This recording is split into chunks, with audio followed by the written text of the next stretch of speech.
I grew up hating the word evaluation.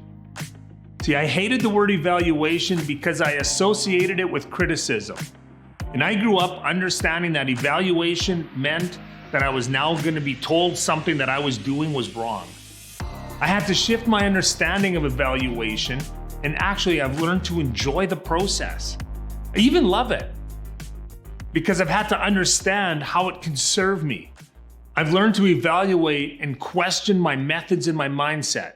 And as I've come to understand that my results are a result of my behavior, my actions, and my habits, and that there's really value in challenging and evaluating the status quo. This understanding has only come as I become older. And I've come to the conclusion that I was lied to as a child. Now, first of all, I was taught that we learn from our mistakes, but I've come to realize that that's not necessarily true. All I have to do is just simply look at my friends or my family or the other people around me and just see that they continue to make many of the same mistakes over and over again. You can see the pattern playing itself like on rewind. I also see this pattern in my own life. See, if we learn from our mistakes, then we wouldn't repeat the same mistakes over and over again. Now, we definitely can learn from our mistakes, but only if we take the time to step back and evaluate them. You see, life can be a great teacher, but only if I take the time to evaluate and reflect on it. You see, if I don't take the time to reflect on it, I'm not going to gain from it. One of my mentors, John Maxwell, he really just states it like this: an unexamined life is not worth living. It's so important to evaluate the mindsets, the methods, and the motivation that serve us and those that don't. Are we getting the results we want or aren't we? Because the results are simply a reflection of our actions and habits. And our actions and our habits are just a reflection of our mindsets and our beliefs. So if you don't like the results you're getting, it's important to step back and evaluate the activities and habits that are driving those results.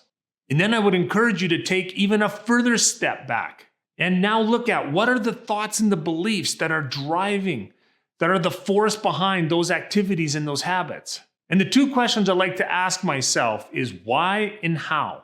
Now here's two ways that we can ask ourselves these questions. Like I can ask it in a condemning way. Why does this always happen to me? Or why am I so stupid?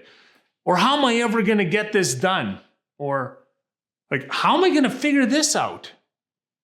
But rather, I want to encourage you to reframe it and ask it from a place of reflection and inquiry. Like, ask it in an inquisitive way.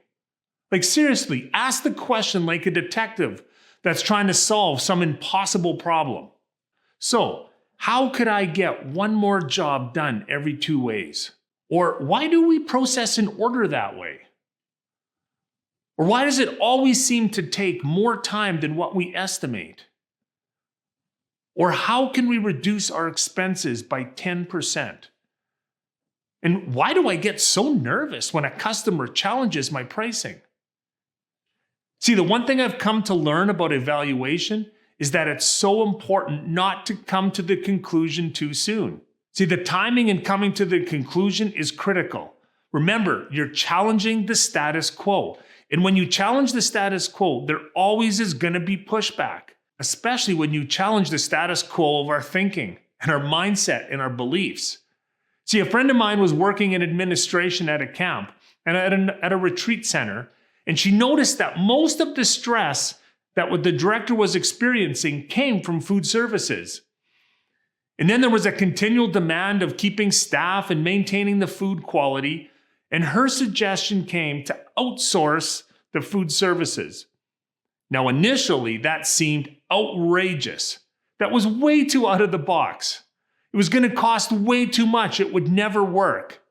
But in the first year when they implemented it, not only did it alleviate the stress from the director, but it actually saved them over $100,000. See, often when evaluating, we come to our conclusion too soon, and we haven't given it time to really fully explore it or prove it, or even see the results. And this is especially true when examining ideas. You see, there's a lot of genius and a lot of really dumb ideas. Have you ever been in a brainstorming session, or you've just been kind of BSing around the shop, and then when somebody says, hey, what if we, and you could fill in the blank. See, the initial response to that is saying, oh no, that would never work. But then somebody else adds to it. And then somebody else may add to that. And then all of a sudden, what starts off as a dumb idea, after it's been expanded upon and evaluated a little bit, there's some real gold there. And this is the one thing that I would challenge you to do. Are you ready for it? And it's you've got to love every idea for 5 minutes. So what does that mean? Well, when you're evaluating an idea, play with it. Think about it, explore it, expand it. Don't just discard it right away. Love it for 5 minutes. And then after that time, if it's still a dumb idea, well, then throw it out and move on. What this process does is it gives you time to explore a little bit, to dig a little deeper. It's a powerful process, especially when the people you're doing it with feel safe to explore the idea and not just get shot down. See, in this process, it's important to be hard on ideas, but easy on people.